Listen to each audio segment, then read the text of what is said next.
Brexit trading hopes with the US could be in tatters unless Boris Johnson can somehow win over the Irish lobby in the US who have criticised the Prime Minister.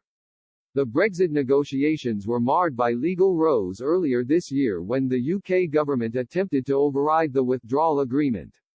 The government's internal market bill sought to make changes to the Northern Ireland Protocol. Prime Minister Boris Johnson's move sparked international outrage, with the EU launching legal action and condemnation also coming from the US.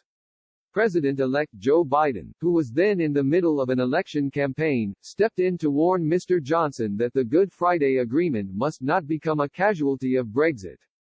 Mr. Biden, like many in the US, has Irish heritage. Around 10% of the U.S. population identified as being Irish in the 2017 American Community Survey conducted by the U.S. Census Bureau.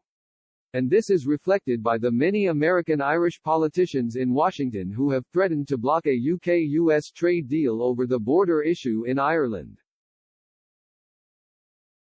Congressman Richard Neal, chair of the Powerful Ways and Means Committee, which has jurisdiction over all taxation, tariffs, and other revenue-raising measures, has previously warned that the Good Friday Agreement must be protected. He is also a part of the Friends of Ireland group in Washington. He said earlier this year, "The American dimension to the Good Friday Agreement is indispensable. We oversee all trade agreements as part of our tax jurisdiction." The Massachusetts-based politician believes there would be little support for any pact that undermines the Good Friday Agreement.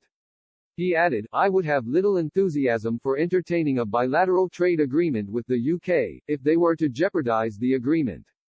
The Friends of Ireland caucus consists of dozens of politicians that sit in the Senate or the House of Representatives.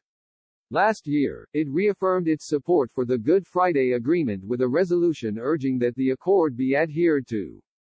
It called on the UK and EU to ensure Brexit does not threaten peace in Northern Ireland and opposes any hard border. The U.S. legislation was co-sponsored in the House of Representatives by Democratic Congressman Thomas Suozzi and Republican Congressman Peter King.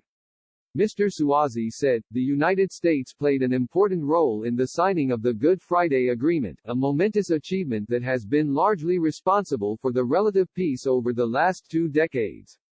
Congressman King added that it was imperative that the United States do all that it can to not only support the Good Friday Agreement but prevent any return of a hard border.